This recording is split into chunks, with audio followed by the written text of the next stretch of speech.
আজকের ভিডিওটি হলো চাকরি প্রত্যাশীদের নিয়ে। আপনারা অলরেডি 19তম এনটিআরসি যে প্রপার প্রিপারেশন আছে তার জন্য কিন্তু বিভিন্ন জায়গায় এনরোল হচ্ছেন। বিশেষ করে যারা 1 বছর মেয়াদি ড্রয়িং বা ওভারঅল চারুকলার প্রস্তুতি নিয়েছেন তারাও কিন্তু এখানে প্রস্তুতি নিচ্ছেন। মোস্ট অফ দ্য কেসেস দেখা যায় যে আপনাদের হয়তো বয়স সীমা শেষ হয়ে যাচ্ছে চাকরির, অথবা যারা বিভিন্ন স্পেস থেকে প্র্যাকটিস করেছেন সেখান থেকে হয়তো প্রপার ড্রয়িংয়ের কোনো প্রিপারেশন পাননি। সো 15 থেকে 18 সেশন পর্যন্ত যে কোয়েশ্চেন আছে সেগুলো অ্যানালাইসিস করে আমরা বেশ কিছু ইম্পর্টেন্ট পয়েন্ট অফ ভিউ খুঁজে পেয়েছি। এটা জানলে হয়তো বা আপনি অনেক শক হয়ে যাবেন। আজকের ভিডিওতে আমরা ওভারঅল সবকিছু নিয়ে কথাবার্তা বলবো, একটা প্রপার ড্রয়িং প্রিপারেশন, সেই সাথে হচ্ছে যারা এনটিআরসি এর একটা প্রপার কোর্স বা প্র্যাকটিস সেশন খুঁজছেন তারা কিন্তু সরাসরি আমাদের 7 ডেজ ট্রায়াল ক্লাস যুক্ত হতে পারেন। ডিসক্রিপশন বক্সে আমাদের গ্রুপ আর ওভারঅল সবকিছু লিঙ্ক দেওয়া আছে, আপনি সেখান থেকে দেখে নেবেন। সো চলুন আমরা ভিডিওটি শুরু করি।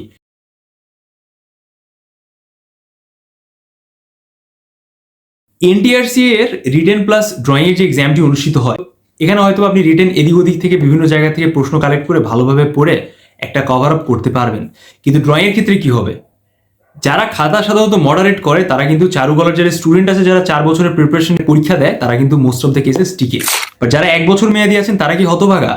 ব্যাপারটা আসলে কিভাবে কাজ করবে এরকম যাবতীয় ব্যাপারের জন্য আমরা লাস্ট 2 বছরে যদি কোয়েশ্চেন দেখি, আপনারা কিন্তু সরাসরি দেখলে বুঝে যাবেন যেই মুখস্থ টাইপের যে প্রিপারেশন বা আপনারা নিয়েছেন ড্রয়িং, সেটা কিন্তু তার থেকে আসেনি। সরাসরি একটা আপনার কাল্পনিক ইমাজিনারি যে ড্রয়িংটা আছে সেটা করা লেগেছে।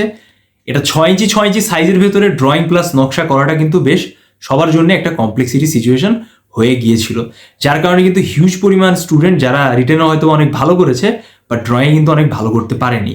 সো এই অবস্থায় আমরা দেখতে পারি যে দিনে দিনে কিন্তু আপনাদের এনটিআরসি এর এই যে ড্রয়িং এক্সামটি আছে সেটা কিন্তু অনেক চ্যালেঞ্জিং হয়ে যাচ্ছে। সো এই সকল জায়গার দিক থেকে আসলে কি করা যেতে পারে বা কিভাবে আপনারা অ্যানালাইসিস করবেন, কি কি বিষয়ে চেঞ্জ করতে পারে আপনাদের ড্রয়িংকে। আপনি যদি আগে কখনো ড্রয়িং না করে থাকেন, এই পরীক্ষার জন্য বসতেছেন, এই জন্য ড্রয়িং প্রিপারেশন নিচ্ছেন, সেটা উপর বেস করে আপনি কিভাবে একটা ভালো লেভেলের ড্রয়িং করার জন্য কত সময় ব্যয় করতে পারেন, ওভারঅল সব কিছু মিলে আপনি একটা চারুকলা লেভেলে যারা ড্রয়িং প্র্যাকটিস করে সেই অবস্থায় একটা ড্রয়িং উপস্থাপন করে আপনার চান্সকে নিশ্চিত করতে পারেন রিটেন প্লাস ড্রয়িং এক্সামে। এরকম সকল যাবতীয় ব্যাপার নিয়ে আমরা আমাদের প্র্যাকটিস সেশনটি সাজিয়েছি। সো এটার পেছনে আসলে কারণগুলো কি, কখনো কি আপনি ভেবে দেখেছেন? আপনি হয়তো বা বিভিন্ন জায়গায় 1 বছরের প্রিপারেশন নিলেন, অনেক টাকা খরচ করলেন, কয়েকবার হয়তো এক্সামও দিয়েছেন এনটিআরসি, বাট আপনার সফলতা আসেনি। সো এর পিছনে এক্স্যাক্ট লজিকটা কি? লজিকটা হচ্ছে যে ফার্স্ট অফ অল আপনি ড্রয়িংয়ের কোনো প্রপার বৈশিষ্ট্য জানেন না। একটা ড্রয়িং যখন করা হয়, আপনি যে কোনো সাইজেই করেন না কেন, একটা ড্রয়িংয়ের প্রপার বৈশিষ্ট্য থাকা লাগবে। Line drawing, perspective, composition, balance, সব থেকে ইম্পর্টেন্ট হচ্ছে ডেপথ। এছাড়াও একটা প্রপার ড্রয়িং করার জন্য যে ফিগার পার্টসের যে একটা প্রপোর্শনের ব্যাপার আছে সেগুলো মেনটেনেন্স করে আঁকা কিন্তু লাগে। আপনি যদি ভাইবার কথা বলেন অথবা ড্রয়িং সরাসরি রিটেন প্লাস ড্রয়িং এক্সামের কথা বলেন, যে কোনো জায়গায় কিন্তু আপনার এই জিনিসটা কিন্তু খুবই গুরুত্বপূর্ণ। আপনাকে যদি পাকাপোক্ত না হয়ে থাকেন ড্রয়িং বৈশিষ্ট্যগুলো জেনে, আপনি কিন্তু ভালো লেভেলের ড্রয়িং করতে পারবেন না। এতে করে আপনি প্রতিবারের মতোই ফেল খাবেন। সেকেন্ড ব্যাপারটা হচ্ছে যে প্রপার প্র্যাকটিস। আপনি কি জানেন আপনি এর আগে যেখান থেকে শিখেছেন সেখানে আপনাকে যে মেথডে বা যে প্রসেসে প্র্যাকটিস করিয়েছে সেটা আপনার ড্রয়িংটাকে ইমপ্রুভ করেছে কিনা? The most of the cases না। কারণ যদি ড্রয়িংটা ইমপ্রুভমেন্ট আসতো তাহলে কিন্তু আপনি হয়তোবা চান্স পেয়ে যেতেন। এখানে সব থেকে ইম্পর্টেন্ট হচ্ছে একটা প্রপার ওয়েজে গাইডেন্সের ড্রয়িংটার একটা ইমপ্রুভমেন্ট আনা, রেগুলার বেসিসে প্র্যাকটিস করা। আর এর জন্য আপনাকে কিভাবে পেন্সিল ধরতে হবে, পেন্সিলটাকে সুন্দর করে লাইন ড্রয়িং প্র্যাকটিসের মাধ্যমে নিজের হাতটাকে ইজি করে একটা নেক্সট লেভেলে আপনি যে কোনো ড্রয়িং নিজের ইমাজিনারি স্পেস থেকে করতে পারবেন। ফ্রি হ্যান্ড আপনাকে যাই দেওয়া হবে আপনি তাই করতে পারবেন। আপনি যদি কখনো ড্রয়িং না করে থাকেন তাও নিজের একটা পাকাপোক্ত ড্রয়িং করাটা নিশ্চিত করার জন্য আপনি কিন্তু সরাসরি আমাদের সাথে কানেক্টেড হতে পারেন 7 ডেজ ট্রায়াল ক্লাসে।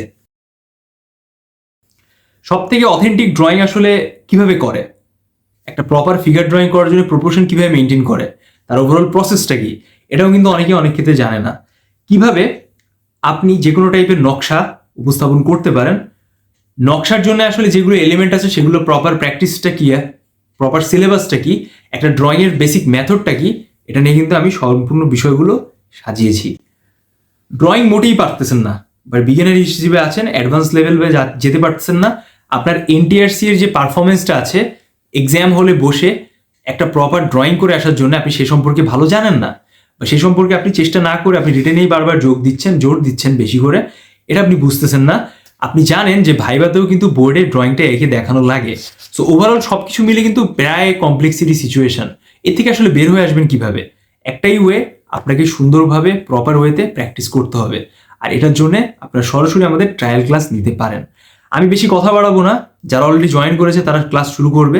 আপনি যদি চান আমাদের সাথে কানেক্টেড হয়ে যান প্রপার ড্রয়িং প্র্যাকটিস সেশনের জন্য। আমি আপনাদের সুন্দর করে হাতে খড়ি একদম বেসিক থেকে শুরু করে অ্যাডভান্স লেভেল পর্যন্ত দেওয়ার চেষ্টা করব। সো দেখা হচ্ছে সবার সাথে। সবাই ভালো থাকেন, সুস্থ থাকেন। কমেন্টস বক্সে জানান নেক্সট আমি এনটিআরসি রিলেটেড কোন বিষয় বা টপিকের উপর বেস করে ভিডিও বানাবো। সবার কাছ থেকে বিদায় নিচ্ছি, শুভকামনা।